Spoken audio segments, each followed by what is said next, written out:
upping over to him, and splash! They pushed Daddy into the pool.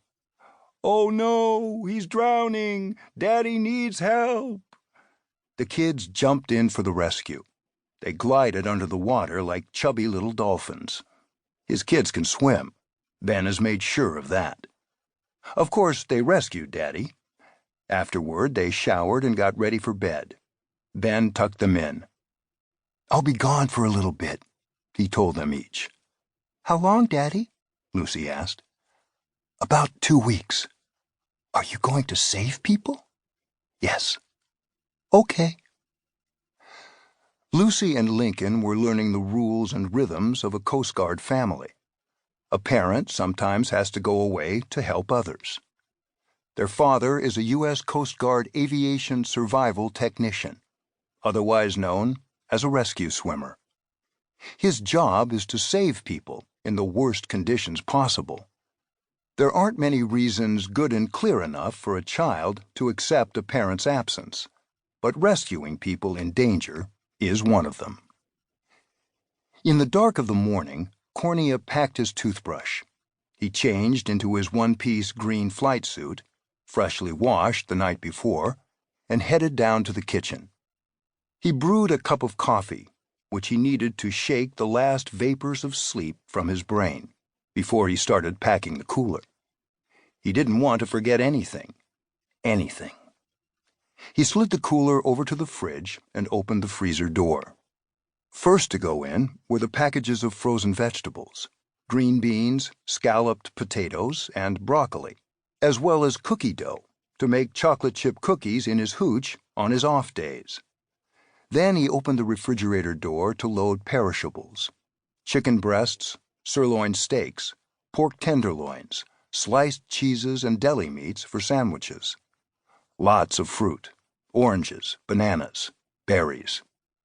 Cornea makes his living off his body, and he is acutely aware of what fuel is needed for it to work at peak efficiency.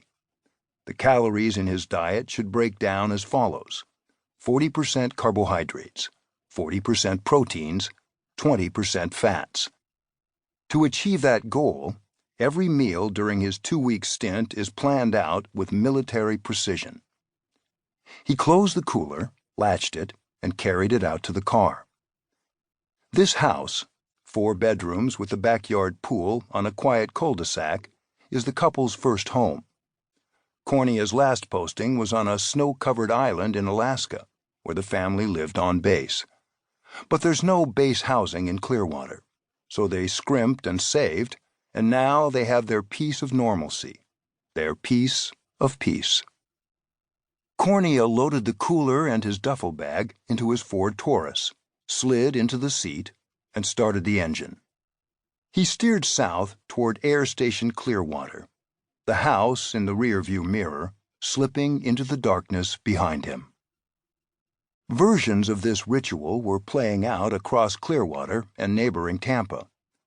At flight mechanic Joshua Andrews' home, his wife Marlene got up to make coffee while Josh, unflappably friendly with prominent ears and an easy smile, started packing his cooler.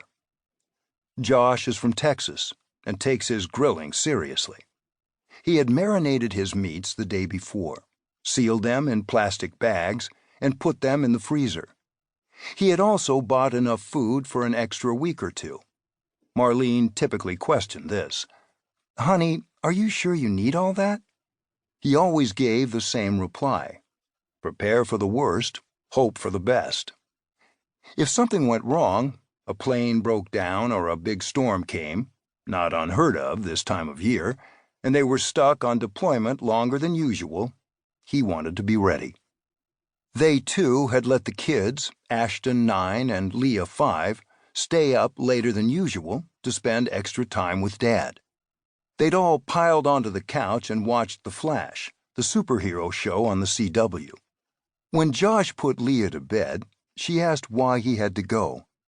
"In case somebody needs my help," he told her. Unlike the Cornea kids, she never accepted this answer and didn't this time either, judging by the frown on her face, which meant she would probably spend most of the nights while he was gone in bed with Mom.